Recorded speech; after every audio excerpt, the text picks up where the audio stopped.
السلام علیکم ورحمۃ اللہ وبرکاتہ۔ ایک سوال کیا گیا ہے کہ ہماری مسجد میں ایک شخص فجر کی اذان پڑھتا ہے اور اس کی داڑھی شریف نہیں، یعنی وہ داڑھی منڈواتا ہے، اور لوگ اعتراض کرتے ہیں کہ یہ فاسق ہے اور اس کی اذان جو ہے وہ معتبر نہیں، اگر یہ پڑھے تو اذان واجب الاعادہ ہے۔ ہم نے اپنے امام صاحب سے کہا تو انہوں نے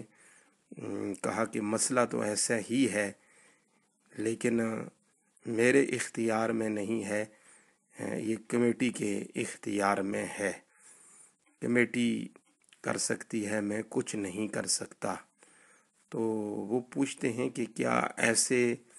امام کے پیچھے نماز ہو سکتی ہے، اور کیا مسئلہ ایسا ہی ہے کہ اس شخص کی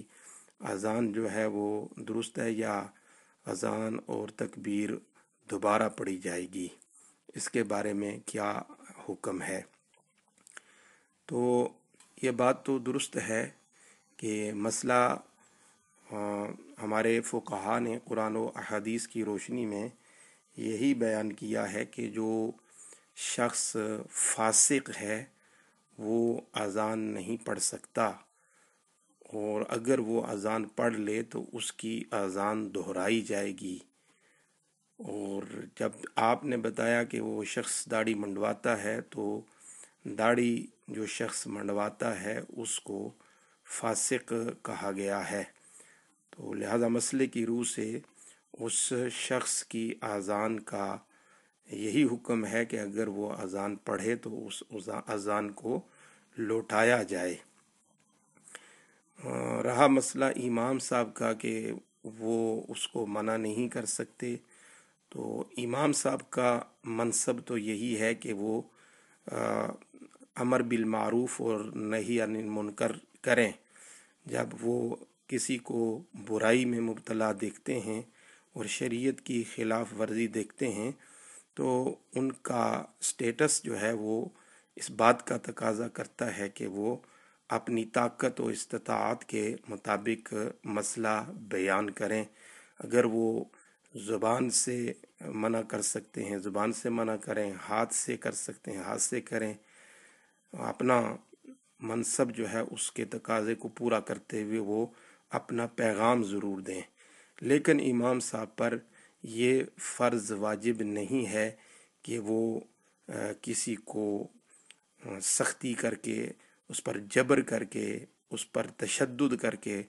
عمل کروائیں۔ مسئلہ بیان کرنا ان کی ذمہ داری ہے۔ تو امام صاحب نے اگر سمجھا دیا مسئلہ اور بیان کر دیا اور انہوں نے پھر روکا بھی، تو ان کا فرض ادا ہو گیا، ان کا معاملہ ان کے ذمہ سے اتر گیا۔ تو اب پھر بھی اس کو پسند نہ کریں، کوشش کرتے رہیں کہ یا اس شخص کو داڑھی شریف رکھوا دیں، یا کسی مؤذن اگر نہیں آ سکتا تو کسی دوسرے ایسے شخص کی ڈیوٹی لگا دی جائے جو نماز پڑھنے آتا ہے اور اذان صحیح پڑھ سکتا ہے، اور ظاہری طور پر شریعت کے مطابق اس کی داڑھی بھی موجود ہے اور فسق و فجور اس میں نہیں پایا جاتا، تو پھر اس کی ڈیوٹی لگا دی جائے کہ وہ اذان پڑھے۔ بہرحال شریعت نے ہمیں فتنے سے بھی بچنے کا حکم دیا ہے، تو ایسے انداز کے اندر مسئلے کو نہ ڈیل کیا جائے کہ اس سے فتنہ پڑتا ہو، تو فتنے سے بھی بچنے کی کوشش کی جائے۔ تو وہ امام صاحب نے جب منع کر دیا تو ان کا فریضہ ادا ہو گیا، ان کے پیچھے نماز بالکل درست ہے، نماز ان کے پیچھے پڑھنے میں کوئی قباحت نہیں ہے۔ ھذا ما فہمت واللہ ورسولہ اعلم بالصواب۔